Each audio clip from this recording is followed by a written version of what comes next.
안녕하세요. 첫 번째 날짜를 맡은 국가교육기획단 정문입니다.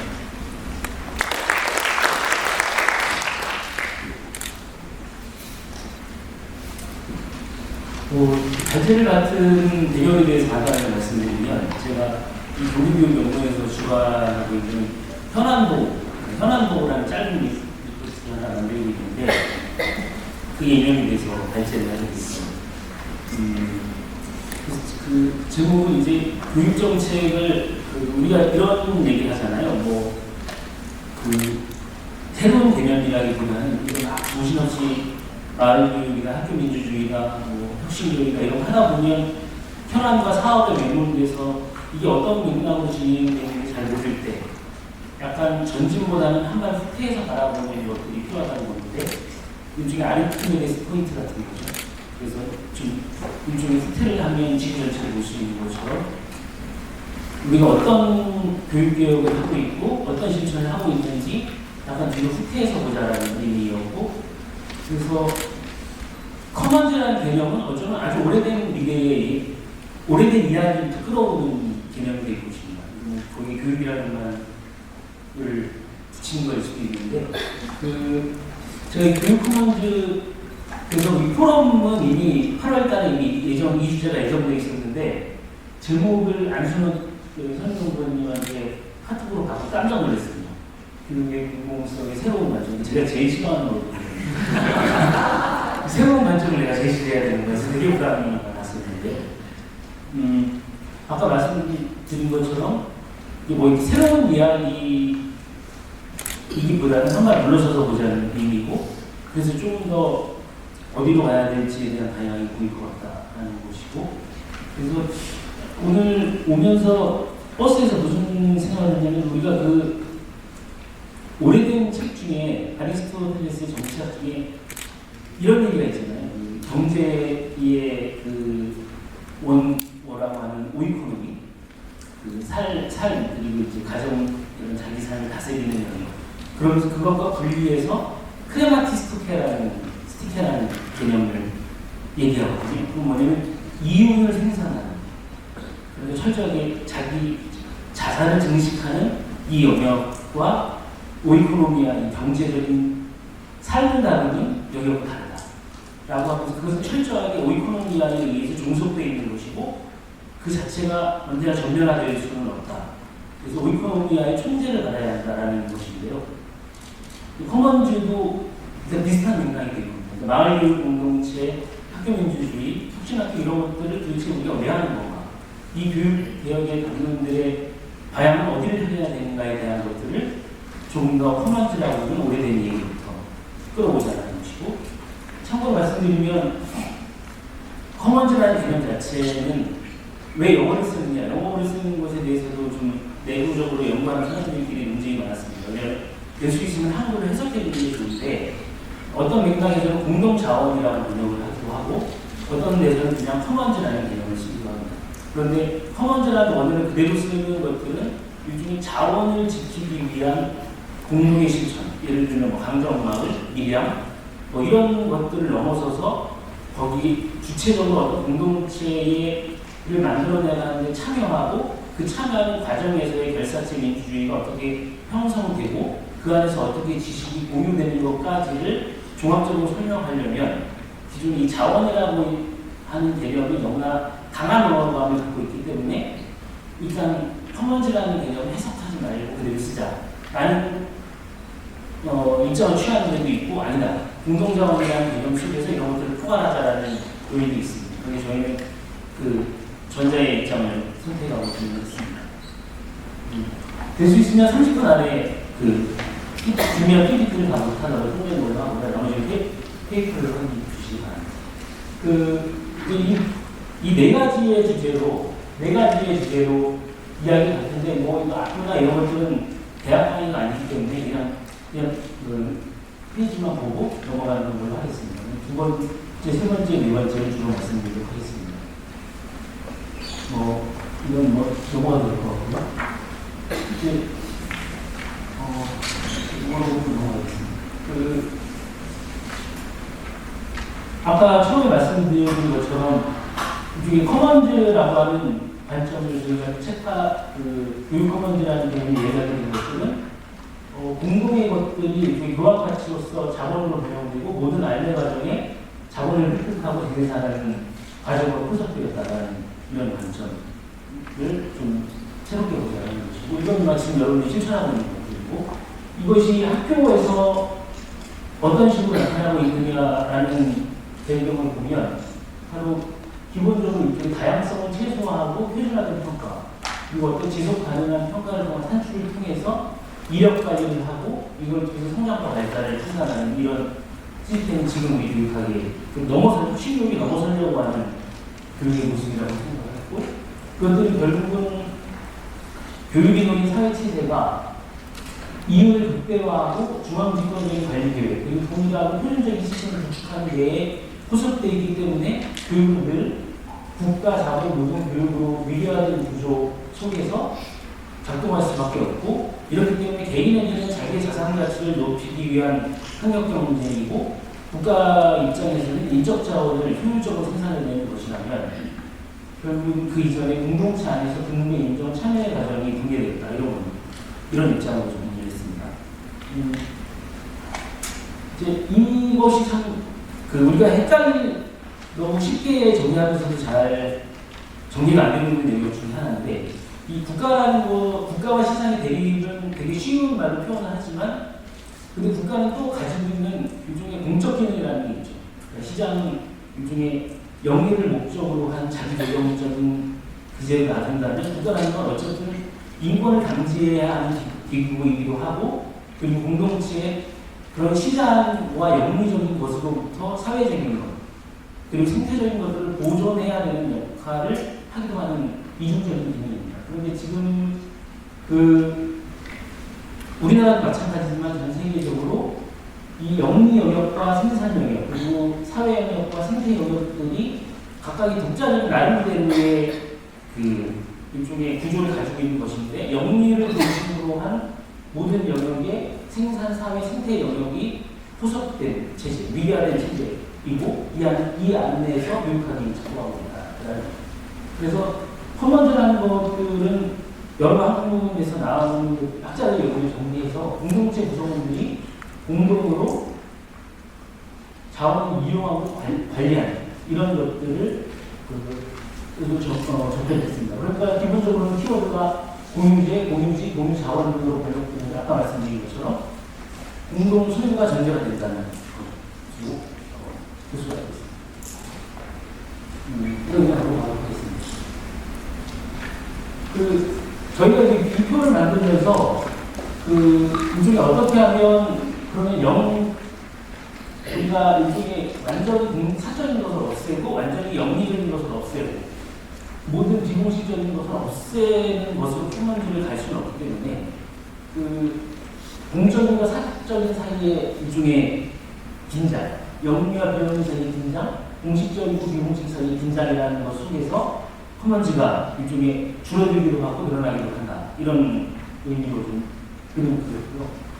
커먼즈를 일종의 확장시킨다고 했을 때 제일 중요한 것들이 이따가도 언급을 드리겠지만, 공동체 로컬 방문을 얘기할 때, 우리가 마을 공동체나 혁신을 얘기할 때 이런 위기진단을 혁신 진보교육감들도 많이 할 것 같습니다. 예를 들면 지역의 미래다. 근데 그 지역의 미래라는 얘기가 이제는 똑같은 성장 담론과 분배 담론을 유지하면서 이제 지역의 경쟁력이라는 말을 쓰거든요. 그런데 사실은 로컬의 미래라고 하는 것의 핵심은 기존의 국가가 주도하는 중앙집권적인 성장 패러다임으로는 더 이상 지속할 수 없다는 의미고, 그래서 그런 성장 패러다임을 어느 정도 완화시키면서 그 안에서 공동체가 공동을 지속할 수 있다는 것. 그러니까 지역 담론을 일종의 생태화하는 것, 그리고 생태 담론을 지역화하는 것들이 공동으로 모색되어야 하는데, 이런 것들이 모색되지 않고 이제 지역이 경쟁력이다라는 얘기도 이제 빠지게 되면 결국은 일종의 토건 개발 담론을 지역에서 가져오는 것밖에 안 됩니다. 그 지역에 도로를 깔고 건물을 짓고 이런 방식의 미래 지역 담론은 결국은 기본적으로 아주 극단적으로 가면 이번에 자사고 문제에서 나타난 것처럼 지역에 있는 회의 결정자들이 그렇게 교육적인 결정을 합리적으로 내리지 않고 표를 계산하게 돼요. 그렇게 따지면 진보교육감과 일종의 자사고에 대해서도 너무 일종의 우수한 인재를 유치한다는 사람이 개발감을 하게 됩니다. 이런 것입니다. 그래서 커먼즈를 확장시키기 위해서는 일종의 미래를 이런 방향으로 접근, 함께 생각하는 그 연결이 필요하다. 그래서 뭐 이 비리그 비행 같은 경우에는 남미에서 일종의 생태 헌법에 일종의 자연과 더불어 사는 좋은 삶이라고 하는 개념이 몇 년 전부터 남미의 헌법에 들어가기 시작했고, 우리나라에서도 일종의 동물권, 인권을 넘어서는 보편적인 어떤 동물권, 뭐 이런 것들까지로 확장되게 됐습니다. 그리고 성장 그 자체를 한번 재검토해보는 거, 영원히 계속해서 성장할 수가 있겠느냐라고 하는 담론들을 커먼즈가 한번 재검토해보는 거죠. 그리고 지금의 일종의 자유무역이나 이런 방식의 세계화 담론과 다른 또 다른 의미의 세계화는 어떻게 가능한지, 그리고 로컬은 어떤 의미이고, 그리고 그 로컬이라는 건 똑같이 중앙집권적인 권한을 시도가 책임진다는 게 아니라 일종의 곳에 있는 살아가는 사람들이 그 안에서 직접적이고 결사체를 민주주의를 실현하는 것들이 커먼즈를 구현하는 데 있어서 같이 호출된, 혼용되어야 되는 개념들이다라고 본 것입니다. 뭐, 이건 돼서 좀 넘어갈 수 있을 것 같아요. 저희가 보고서에서 지금 정리했던 건, 그래서 이 교육의 커먼즈를 정리하기 위해서 경제 복지 분야, 문학 분야, 그리고 생태 분야, 이렇게 세 영역에서의 커먼즈 연구 동향들을 정리했는데, 경제 복지 분야는 바로 뭐 이런 신자유주의가 야기한 사회 분산사의 위기를 극복하는 것. 그래서 이제 복지, 돌봄, 사회적 보호를 이제 가져오는 것에 대해서 얘기했고, 이건 뭐 표로 나와 있으니까 넘어가겠습니다. 이게 생태 분야에서의 커먼즈는 아까 말씀드린 것처럼 제주 강정이나 이런 곳에서 되게 활성화되고 있는 개념들이거든요.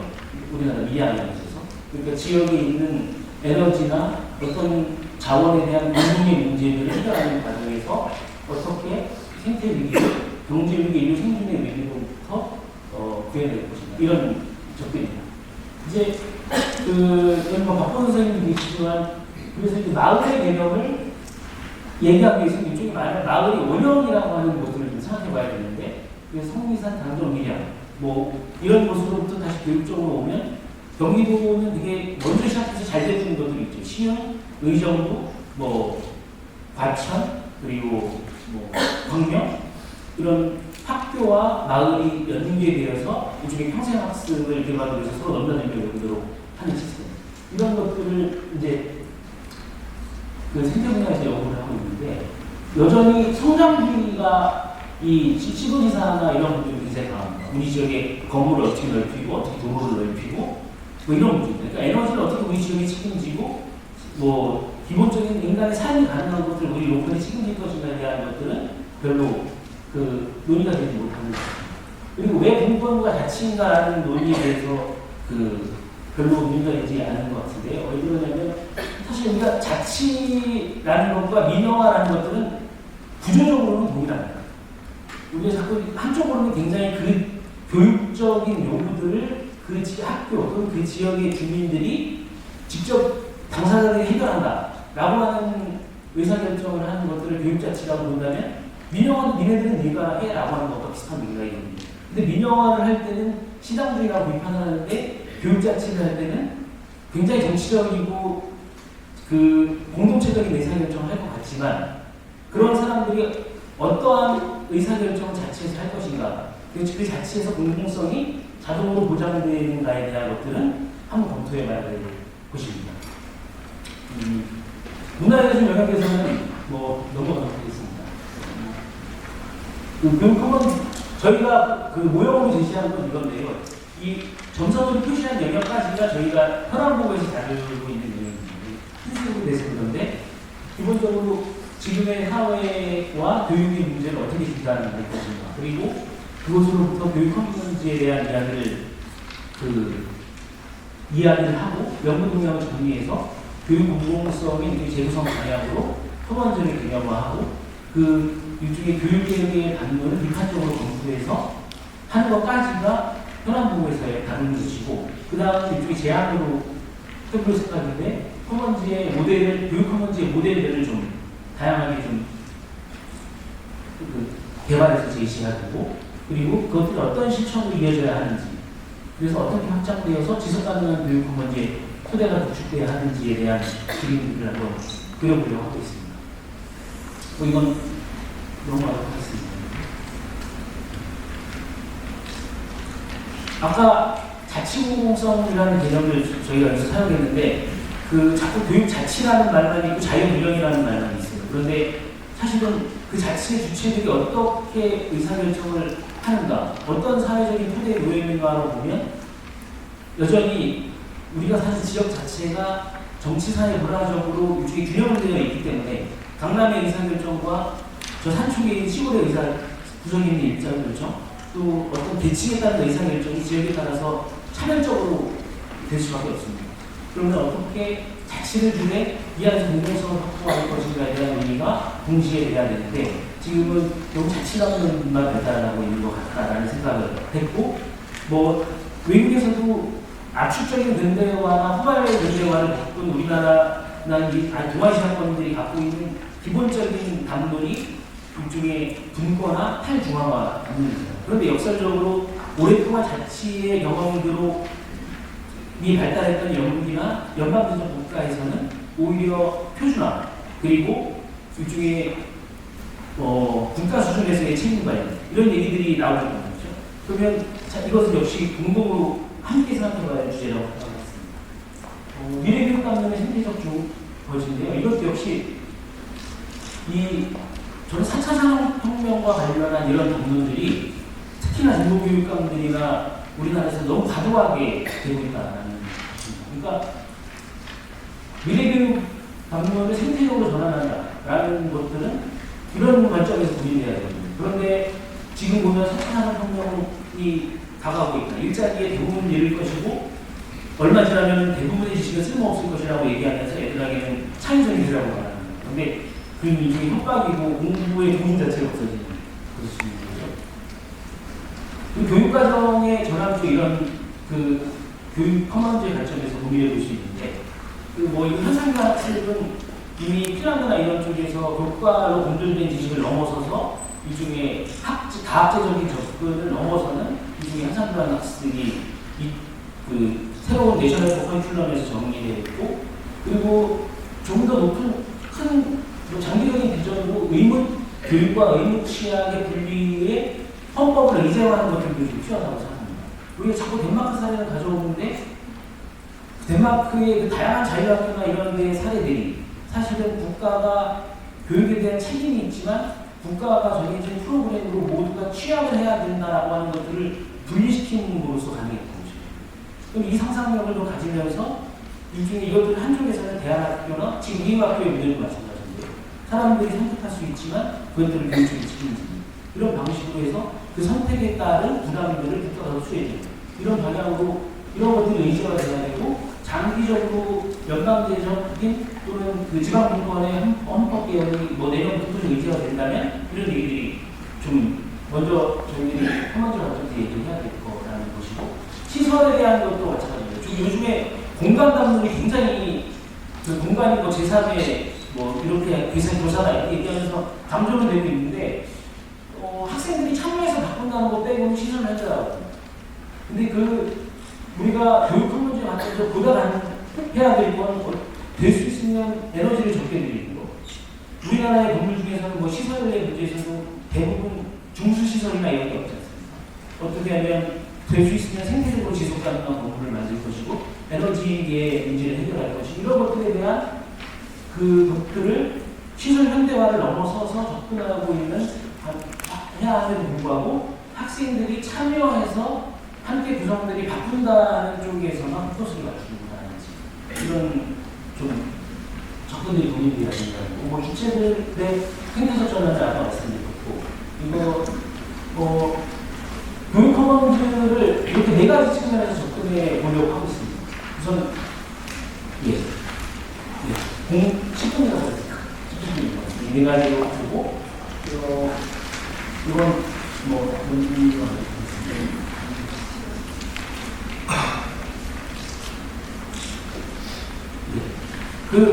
이 네 가지의 교육 커먼즈를 보는 네 가지의 요소로 공동체, 한 개인이 혼자서 영상을 책임지는 게 아니라 공동으로 역량을 쌓아나가고 그 지식을 함께 공유해 나가는 거. 이것도 굉장히 이상적인 얘기라고 생각할지 모르겠지만 이거 미국에서 그 대만계 그 민주당 대선 후보로 나오는 사람이 기본소득 얘기를 하면서 미래가 불확실하기 때문에 기본소득을 보장해야 된다 라고 하면서 그 제목을 어디서 끌어오려고 하냐면 고용을 줄이는, 그래서 노동 일자리를 줄이는데 혁혁하게 공헌을 세운 그 유튜브나 페이스북 이런 데 더 많은 세금을 주셨어요. 이런 방식으로 했고 앨런 머스크가 거기에 동의해서 지지를 하고 이러거든요. 근데 이런 당론들이 필요하다고 생각합니다. 그러니까 이제 어떻게 하면 지식을 함께 공유하고 그 안에서 성장하도록 할 것이냐, 이런 네 가지 틀로 갔는데요. 그 틀로 이제 보다 보니까 공동체가 여전히, 이건 뭐 선생님들이 여기 참여하시는 분들이 다 공감하고 계실 텐데, 여전히 공동체가 관계보다는 장소성의 우선을 하는 경향이 있습니다. 그러니까 우리 학교와 인접한 우리 마을이라고 하고 마을의 공동체라고 하는 게 일종의 장소죠. 이 행정적인 구역을 중심으로 해서, 근데 그 안에서 어떤 학생들이 사회적 자본을 만들어 나가고 결집되고 연계하고 관계성을 만들어 나갈 것인가 보다는 여전히 프로그램을 소비하거나 강사를 소비하는 방식이 지배적인 것 같습니다. 그리고 거버넌스도 역시 참여 지향적이기보다는 뭐 예산 참여가 많은 부분에서 진전되고는 있지만 여전히 관계지향적인 거버넌스가 있습니다. 어떤 정책을 결정하는데 의견을 듣는 거죠. 그리고 뭐 이런 방식, 처음부터 어떤 의제를 발굴해서 그 의제를 끝까지 책임지는 일종의 거버넌스, 이 거버넌스를 통해서 참여 과정에서 개개인의 참여의 주도성과 역량을 일러주는 이런 방식의 거버넌스가 부족한 것 같습니다. 그리고 집합적 역량도 역시 거기에 참여하는 개인들이 고객이나 투자자로서 접근하는 것 같습니다. 내가 여러분들이 일종의 소비자로서 이 정책을 받아들이는 소비자로서 어떻게 할 것인가. 그러다 보니까 어떤 공동으로 지식이 쌓이는 게 아니라 지금의 마을 공동체의 운동에서는 그냥 서로가 서로 소비하는 관계인 거죠. 예를 들면 강사가 우수한 사람, 프로그램이 좋은 사람이냐, 이게 우리 교육과정에 맞느냐, 안 맞느냐. 그리고 한쪽의 공급자의 입장에서는 우수한 교사를 학교의 공급 질을 보급하기 위해서 어떻게 인증제를 하느냐, 강사 인증제를 주는 이런 방식으로 또 있고, 경기도는 이런 단계를 넘어서서 좀 더 성찰적인 고민을 하면서 의정부의 공실학교나 이런 꿈의 대학 이런 것들은 이미 좀 새로운 단계를 나아가고 있습니다. 학교도 이런 네 가지로 가는데요. 집합적인 역량의 부분에서는 뒤에 좀 말씀드리겠습니다. 이 마을지역 공동체하고 학교민주주의의 부분 말고 저희가 이 세 가지를 좀 보고서에서 추가하려고 하고 있는데요. 첫 번째 관점에서 이 세 가지를 좀 같이 공유해봤으면 좋겠어요. 혁신교육을 통해서 진로 체력이 굉장히 강조되고 있고, 그리고 자기 주도성이 강조되고 있고, 마을교육 공동체 아까 이건 하고도 좀 다른 맥락으로 얘기해 보는데요. 다양한 진로 체험 교육인데 보시면 알겠지만 누구나 다 하는 거거든요. 다양한 삶의 경로가 보장돼야 된다는 얘기를 누구나 다 하는데 너무 쉽게. 그런데 이미 우리나라는 위대한 산업구조, 그리고 분절된 노동시장을 가지고 있고, 그리고 취약한 사회 안전망. 그렇게 사회가 이런 상태에서 이 안에 올라가는 일종의 계층 이동의 사다리에서만 교육을 통한 공정성을 요구하는 거죠. 그러니까 교육의 공정성이 강화될수록 사회적 불평등이 심화되는 이런 악순환이 반복되는 것입니다. 그런데 이제 교육의 공정성, 지금 교육의 공정성이나 입시 공정성을 얘기하는 게 우리 교육에서 어쩔 수 없는 얘기지만 이 담론을 좀 이런 프레임으로 계속 가는 게 맞느냐 이런 생각이 드는데 이런 거 하겠습니다. 외국에서는 이런 4차 산업혁명을 제가 뭐라고 이제 다른 데서 얘기를 하냐면 4차 산업혁명은 한국의 K-팝 또는 우리가 언제나 교육개혁이나 이런 걸 얘기할 때 사용하는 루이비통 같은 것입니다. 늘 언제나 우리 그 옛날에는 미래 쇼크가 필요했다면, 엘리트 플로가 필요했다면, 그 다음에 제레미 리프팅이 필요했다가, 또 유발 하나가 필요했다가, 이제는 4차 산업혁명이라는 논의가 필요하다. 근데 외국들은 이런 얘기를 하고 있거든요. 노동을 보호하기 위한 방법. 기술, 일자리를 잃는다면 기술 혁신의 최종 수혜자는 누가 되어야 하는가? 그런 공유 경제와 이 대안적 플랫폼은 어디가 서려야 되는가? 어떻게 사회적으로 통제해야 되는가? 그리고 성장주의의 폐해를 벗어나서 삶의 생태를 복원하는 방법은 어떻게 될 것이냐? 이 얘기가 돼야지 교육에 대해서 창의성이 나오는 것인데 이 얘기를 하지 않고 4차 산업혁명이 다가오고 있어 우리 교육이 바뀌어야 돼 라고 말하면 결코 그 미래교육 방법을 만들어낼 수 없는 거죠. 이제 이런 얘기가 왔습니다. 민주시민 교육의 위축, 그 직업교육이 강제되면서 상대적으로 이 두 가지 우리가 이 근대 공교육제도가 성립될 때에 두 가지의 이질적인 게 있었잖아요.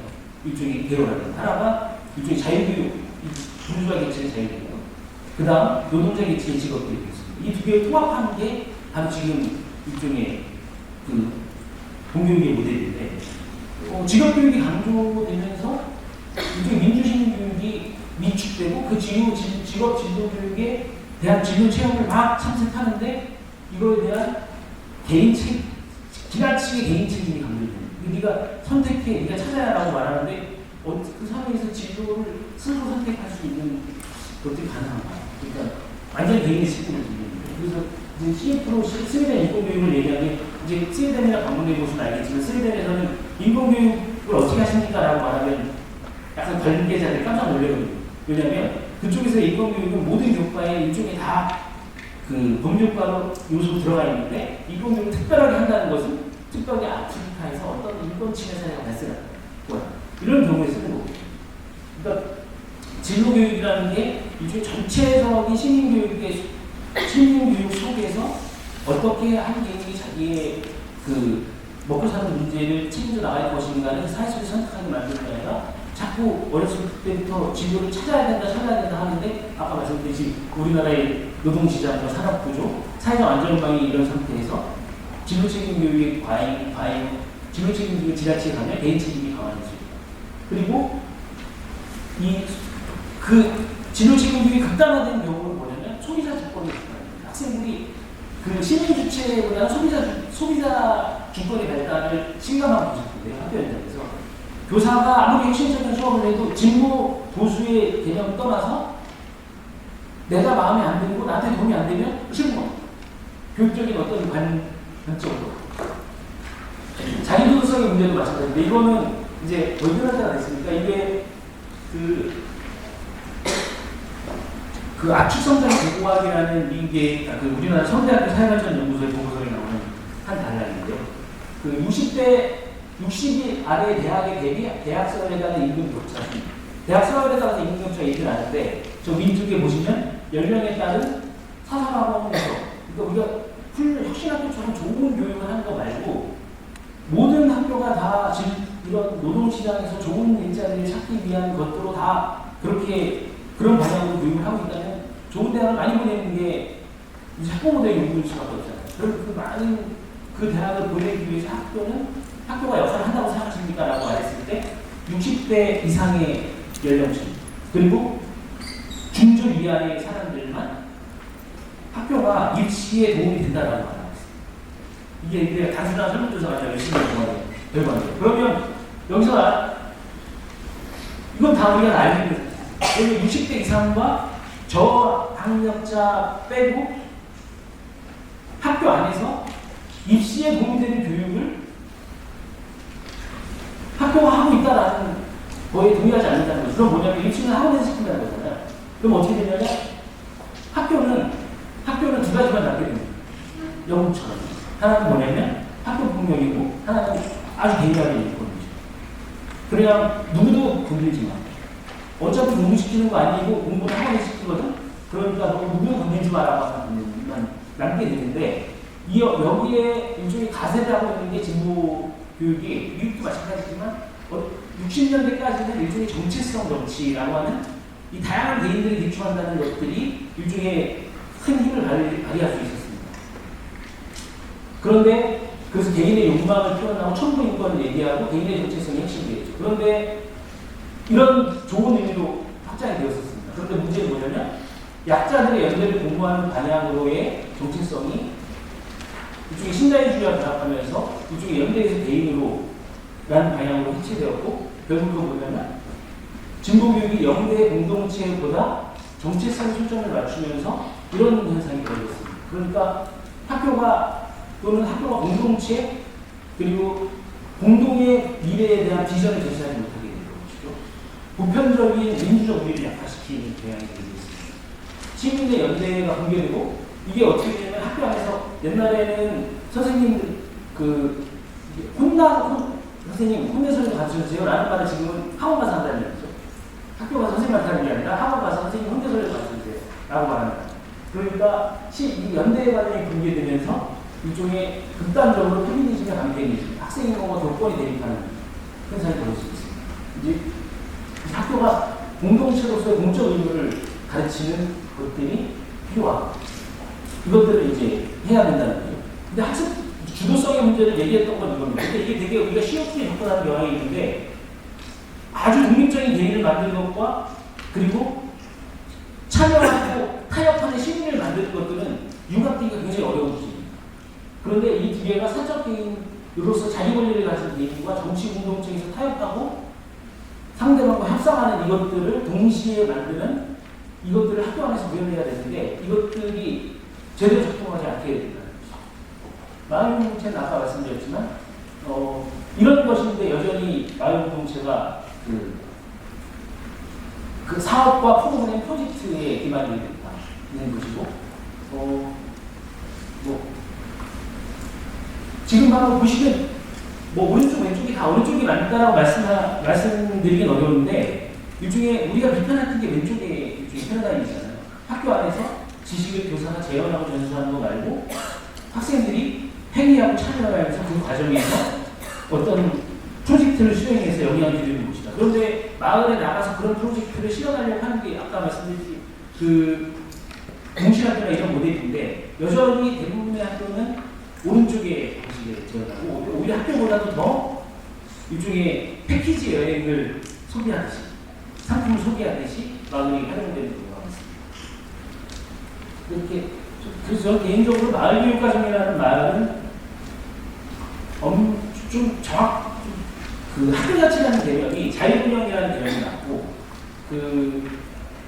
마을 교육과정이라는 말은 약간 5개명이라고 보는 게 교육과정을 재구성하는 사람의 입장에서 일종의 장소와 맥락성은 기본적으로 고려돼야 되는 요소고 모든 교육과정은 그래서 그 살아가는 삶에 기반한 거기 때문에 이건 마을 교육과정이라는 말은 별도로 쓰는 필요는 없다고 생각합니다. 교사가 교육과정에 대한 자율성을 주면 교육과정에 대한 자율성을 실현하는 과정에서 일종의 그것을 실현하는 펼치는 맥락이 되어지는 것입니다. 그래서 어떤 맥락에서 어떤 수준으로 어떤 방식으로 할 것인가에 따라서 다양한 맥락에서 접근될 수가 있지 않습니까? 이런 방식으로 진행돼야 된다 하는 것입니다.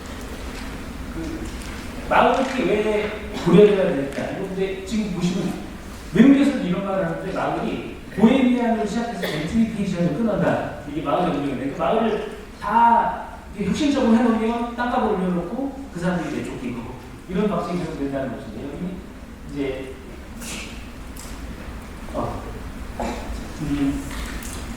이런 얘기가 있습니다.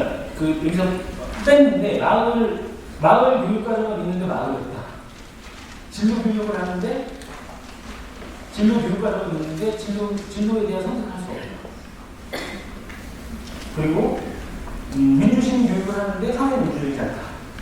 이게 이제 우리나라의 현실이거든요. 그래서 커먼즈라는 말로 다시 돌아오면 커먼즈는 공적인 것과 사적인 것을 구분하는 경계 이전에 일종의 공동의 자원들을 그 곳에 있는 사람들이 함께 참여해서 관리하고 보존하는 일종의 영역이 되었습니다. 그런데 이제 이걸 원시적인 커먼즈로 돌아갈 수 없는 것들은 그것들이 일종의 국가에 의해서 그 기능들이 다 흡수되고 국가가 흡수하면서 이것은 사적인 영역, 이것은 공적인 영역으로 나눠졌기 때문에 다시 국가도 없애고 시장도 없애다 이렇게 말하는 어렵습니다. 그러니까 교육 커먼즈에서 기본적으로 취하는 관점은 일종의 저는 말씀드렸지만 생태적인 영역과 영리를 하는 영역, 그리고 어떤 삶을 재생산하는 영역, 그리고 사회적인 영역들이 각각의 고유성을 갖고 가기 위해서는 이쪽에 네 가지가 필요하다는 거죠. 하나는 뭐냐면 그 공동체가 유지해야 된다는 것과 그 공동체에서 작업을 공동으로 관리하기 위한 참여가 이루어져야 된다. 그 참여의 과정을 통해서 학생들에게 네가 이걸 길러야 돼 라고 역량을 얘기하는 대신에 사회가 책임지고 역량을 길러주는 것, 그리고 그 과정에서 이쪽의 지식과 여러 가지의 문화들을 그 사회가 공유할 수 있는 것, 이런 접근이 되어야 됩니다. 마치겠습니다.